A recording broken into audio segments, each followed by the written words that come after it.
Hey, y'all, and welcome back to Been There Podcast with your host, the Clocked Out Therapist. And you are specifically tuned into the Sunday series. And yes, if you've been following along, we did not have an episode last week. I am throwing it out there, taking the accountability. There was some silence last week, but it brought a great word. So I'm going to just dive right into this. So, the power in silence. So, today's message, simple but powerful. There's power in silence. Not punishment, not absence, not avoidance, but power. Silence is not empty, it's full. Silence makes a lot of people uncomfortable. Let's be real. Like, you could be in a room with certain people and it's just like, ooh, can somebody say something, anything? Just talk because I'm not feeling this, right? So, silence is uncomfortable sometimes, and we're conditioned to fill the quiet, fill the space, fill the room, fill the moment with explanations, reactions, proof, words, anything, right? But God has taught me and so many of my clients that silence is not empty. Silence is where God works the deepest. Silence is where clarity lives. It's where your spirit speaks louder than your mouth ever could. So, silence is a spiritual strategy, right? Shift the awkwardness and the uncomfortableness that you feel when you are in silence. Sometimes the most spiritual thing you can do is say absolutely nothing. Nothing when someone tries to provoke you, nothing when people misunderstand you, nothing when old triggers try to pull you back, nothing when God is asking you to watch instead of react. Silence is not a weakness, right? Sometimes we feel like, oh, we need the last word. Like, we may say we don't need the last word, but like, we're human. Human is as human does. We need the last word sometimes. But silence is actually discipline. It's protection, it's obedience in action, right? God will often tell you, hold your peace, not because you're powerless, but because He's handling it. He'll take care of it. And silence is a mirror, right? So in therapy and in faith, silence reveals what noise tries to hide. When you get quiet, you start to notice things like what you're actually feeling for once, what you're actually thinking, what's actually bothering you. Maybe if you're spiritual, God will be nudging you about something in that silence. And silence reveals motives, yours and theirs. Silence reveals patterns. Silence reveals truth. And many times, God doesn't speak over your noise. He waits for you to get quiet enough to hear Him. He's not going to talk over everybody. Like the teachers, when they're like, all right, when everybody stops talking, when everybody's ready to listen, when I have your attention, then I'll proceed, right? God's the same way. He wants you to get in the quietness to hear Him. So, silence protects you also from over explaining and over exposing. Let me explain.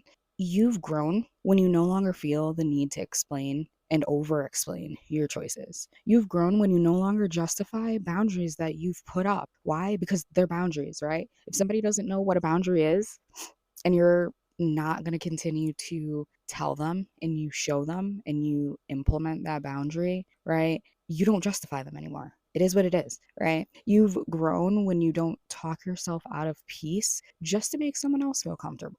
Silence says, I don't owe you what God is still working on in me. One more time. I don't owe you what God is still working on in me. I don't need to respond emotionally to a spiritual test. I'm not wasting my breath explaining what time will reveal. Silence is not shutting down. It's leveling up. It's leveling up spiritually in the spiritual world. So what's it mean when God's silent though, right? Like He wants us to be silent, but what's it mean when He is silent? When we think He's not answering, when we think He's not listening, right? Let's talk about God's silence because that's the part nobody likes. When God goes quiet, we assume something's wrong. We assume we're forgotten. We assume we did something wrong. We assume we've missed the assignment. We've missed something. We assume that we did something wrong. But biblically, God is often quietest when He's building something, when He's aligning, when He's protecting you from premature information, when He's strengthening you for what's next. God's silence does not mean absence. It means construction, right? It means that there is going to be something delivered, something promised. So, scriptures for when you're in the silence, right? So, what are the things in the basic instructions before leaving earth? What are they, right?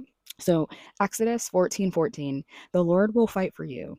You need only to be still. Silence is not your defeat. It's God's opportunity. It's his opportunity to do the work, to take over, to take control.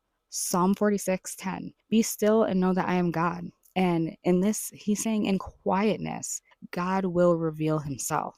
Proverbs 17:27 through 28. Even a fool is thought wise if he keeps silent, because silent is discernment. I'm going to run that back. Silent is discernment. And another scripture for the power of silence is Isaiah 30:15. In quietness and trust is your strength. So your strength is not always in speaking, sometimes it's in the stillness. Silence is a sign of strength, not surrender. Not you're not waving a flag. You're not. It's just a way that God is going to make sure you're not premature going into that next level. When people try to provoke you and you stay calm, that's strength. When life feels loud but you choose inward quietness, that's strength. When your flesh wants to react but your spirit says not today, that's strength. Silence says, I don't have to match energy. I don't have to I don't have to defend myself. I don't have to respond to everything sent to destroy my peace. You are stronger in silence than you ever were in any noise that you can make. So, as you walk into this week, I pray that you embrace silence, not as emptiness, but as an empowerment. Let silence be your strategy. Let silence be your protection. Let silence be your wisdom. Let silence be your obedience. And let silence be where God fills your cup back up, rejuvenates you, restores you, replenishes you, the living water, right? So, with that, may your quiet moments this week speak louder than anything that tries to pull you off your path. And with that, I'm clocked out.